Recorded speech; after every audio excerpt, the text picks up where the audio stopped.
নমস্কার, news 18 Bangla digital page থেকে রয়েছে আমি শঙ্কু ছাত্রা। এই মুহূর্তে ইদানিংকালে বিভিন্ন ভাবে যারা সাইবার প্রতারক তারা কিন্তু প্রতারণার ফাঁদ আঁটছে বিভিন্ন ভাবে।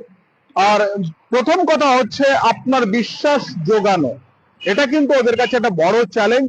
আর সেই বিশ্বাস জোগাতে গিয়ে নানা ভাবে নানা প্রফেশনের মানুষকে, একটা রিক্সাওয়ালা থেকে আরম্ভ করে অনেক বড় প্রফেশনের মানুষকেও কিন্তু তারা যে কোনো ভাবে কথার জালে ফেলছে এবং তার কাছে বিশ্বাস অর্জন করছে, এবং সে বিশ্বাস অর্জন করে তার কাছ থেকে টাকাটা প্রতারণা করছে। এই রকম ধরনের ঘটনা কিন্তু ইদানিং কালে প্রচুর পরিমাণে ঘটছে। আমি আজকে যেটা আপনাদেরকে বলবো যে প্রতারণা প্রতারণা এতটাই বিশ্বাস জোগালো যে 16,42,386 টাকা এক ব্যক্তি তিনি বিনিয়োগ করে ফেললেন। কিসে করলেন? শেয়ার মার্কেটে। অর্থাৎ পূর্ব যাদবপুর থানা এলাকার গৌতম রায়চৌধুরী, বয়স 50 বছর। তিনি তিনি হঠাৎ করে হোয়াটসঅ্যাপে একটা মেসেজ পান এবং যোগাযোগ করে তিনি মেসেজের পর তিনি যোগাযোগ করেন। যোগাযোগ করার পর তার কাছে কিন্তু মেসেজ আসে যে শেয়ারে বিনিয়োগ করলে দ্বিগুণ, তিনগুণ কিংবা তার অনেক বেশি প্রফিট তিনি পাবেন। তাতে কিন্তু লোকটি, অর্থাৎ এই গৌতম রায়চৌধুরী, ইনি কিন্তু সেই প্রলোভনে পা দিয়ে দেয়। কিভাবে পা দেয়? যে সংস্থা যেই সংস্থার মানে প্রলোভনে পড়েছিল সেই সংস্থার তরফ থেকে যারা রয়েছে, তার মধ্যে প্রবীণ গোয়েল, সে নিজেকে সে একজন শেয়ার মার্কেটের বিশেষজ্ঞ বলে সে দাবি করে এবং তার শেয়ারের এজেন্সি রয়েছে, এইরকম বড় বড় অনেক কিছু করে সেখানে। অর্থাৎ তার অফিস ছিল হচ্ছে 65/1 মহর্ষি দেবেন্দ্র রোড, জোড়াবাগান থানা এলাকায়। এই প্রবীণ গোয়েল এই গৌতম বাবুকে বিশ্বাস যোগায় এবং প্রবীণ গোয়েল কি করে, তাদের একটি হোয়াটসঅ্যাপ গ্রুপ রয়েছে এবং গৌতম বাবুকে বলে যে তাদের যে হোয়াটসঅ্যাপ গ্রুপ রয়েছে, অন্যান্য যারা ইনভেস্টর রয়েছে এই শেয়ার মার্কেটে, সেই তারাও পর্যন্ত একটা গ্রুপে রয়েছে, সেই গ্রুপে তাকে জয়েন করতে বলে এবং সে জয়েনও করিয়ে নেয়। জয়েন করানোর পর এই যে গৌতম বাবু দেখেন যে বিভিন্ন ভাবে মেসেজিং হচ্ছে হোয়াটসঅ্যাপে, যে অমুক জন এত টাকা প্রফিট পেয়েছে, অমুক জন এত টাকা প্রফিট পেয়েছে, আজকে বাজার দর এই গেল, সে এত টাকা ইনভেস্ট করেছিল, এত টাকা প্রফিট পেয়েছে।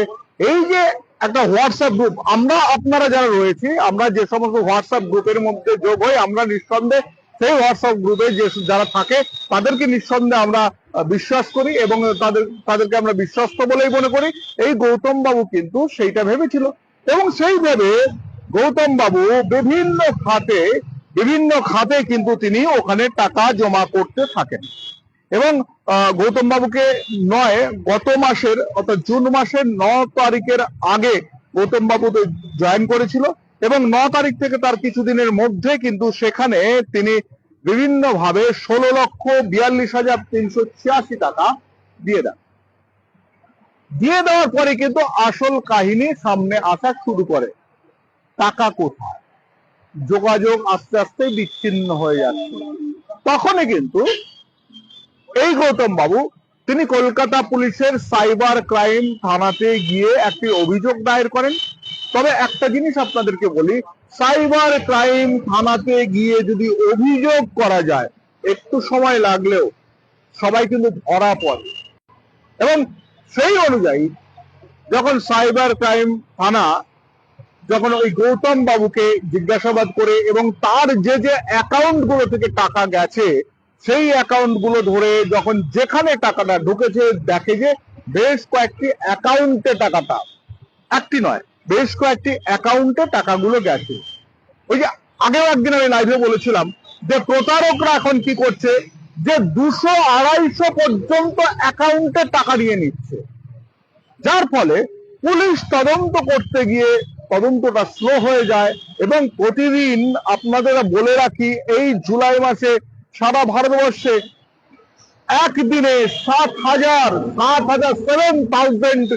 কিংবা তার একটু বেশি এই কমপ্লেন জমা পড়েছে, যার ফলে কিন্তু প্রতিদিন বুঝতে পারছেন যে কতটা চাপ আমাদের দেশে কিংবা আমাদের রাজ্যে সাইবার পুলিশের সংখ্যা কিন্তু অতটা নেই। তবে এই ক্ষেত্রে গৌতম বাবুর অভিযোগ পাওয়ার পরই রীতিমতো কিন্তু নড়ে চড়ে বসে পুলিশ, এবং তারা যখন অ্যাকাউন্ট গুলো তৈরি করে দেখে যে এই যে অভিযুক্ত যে লোকটি রয়েছেন, অর্থাৎ অভিযুক্ত যে লোকটি রয়েছেন প্রবীণ গোয়েল, তার তৈরি করা যে হোয়াটসঅ্যাপ গ্রুপটা রয়েছে, সেই হোয়াটসঅ্যাপ গ্রুপের মধ্যে যারা যারা রয়েছেন তাদের তাদের বেশিরভাগই কিন্তু এই প্রতারকদের সঙ্গে যুক্ত, এবং তাদেরকে এক এক করে আইডেন্টিফাই করা হয়। তাদের অফিসের ঠিকানা 67/41 stand road, cross road number 10, Kolkata 7,06,000। আর প্রবীণ গোয়েলের মালিকানাধীন যেটা অফিস হচ্ছে 18 রামকিশোর গোয়েল মুক্তরাম বাবু স্ট্রিট, বড়বাজার। এই সমস্ত জায়গাগুলোতে পুলিশকে উপস্থিত হয়। পুলিশকে উপস্থিত হয়ে কিন্তু অলরেডি 4 জনকে গ্রেপ্তার করে এই র্যাকেটে। যে মূল র্যাকেটের মাথা প্রবীণ গোয়েল, তাকে হাওড়া গোলাবাড়ি থেকে গ্রেপ্তার করে, এবং ওম প্রকাশ মিশ্র তাকেও হাওড়া থেকে গ্রেপ্তার করে। শিবকুমার সরকার তাকে কলকাতার শ্যামপুকুর থানা এলাকা থেকে রবীন্দ্র সরণি বাগবাজার থেকে তাকে গ্রেপ্তার করে, এবং অলোক কুমার আগরওয়াল তাকেও গ্রেপ্তার করে শ্যামপুকুর থানা এলাকা থেকে। এরা অর্থাৎ 1 নম্বর আসামি যিনি রয়েছেন প্রবীণ গোয়েলের নির্দেশ মতো বাদবাকি অ্যাকাউন্টগুলোতে টাকা গেছে। পুলিশ এই 4 জনকে কিন্তু গ্রেপ্তার করেছে।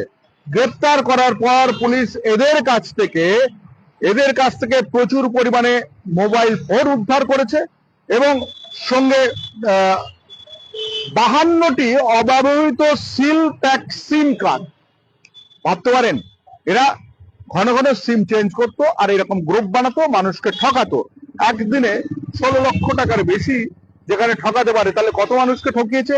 সঙ্গে বিভিন্ন কোম্পানির 8টি রাবার স্ট্যাম্প, অর্থাৎ যে কোম্পানিগুলো টোপ দিয়ে করা হতো তাদের রাবার স্ট্যাম্প পাওয়া গেছে ওখান থেকে, ডেবিট কার্ড এবং কিছু কাগজপত্র পাওয়া গেছে, এবং মোবাইল ফোন পাওয়া গেছে 6টি। তাদেরকে রীতিমতো পুলিশ গ্রেপ্তার করেছে। তাদেরকে তারা এই মুহূর্তে কিন্তু তারা 2 তারিখে, অর্থাৎ এই জুলাই মাসের 2 তারিখে গ্রেপ্তার হয়েছে। তারা এই মুহূর্তে কিন্তু হাজতবাস করছে। তবে একটা জিনিস বারবার ধরে বলি, যে কাউকে না জেনে হঠাৎ করে কোনো হোয়াটসঅ্যাপ গ্রুপে আপনাকে নিয়ে নেওয়াটা কিন্তু খুব স্বাভাবিক, এবং খুব তাড়াতাড়ি নিয়ে নেওয়া যায়। কিন্তু হঠাৎ করে হোয়াটসঅ্যাপ গ্রুপে আপনি জয়েন করবেন না, কারণ না জেনে অজানাদের সঙ্গে জয়েন করবেন না।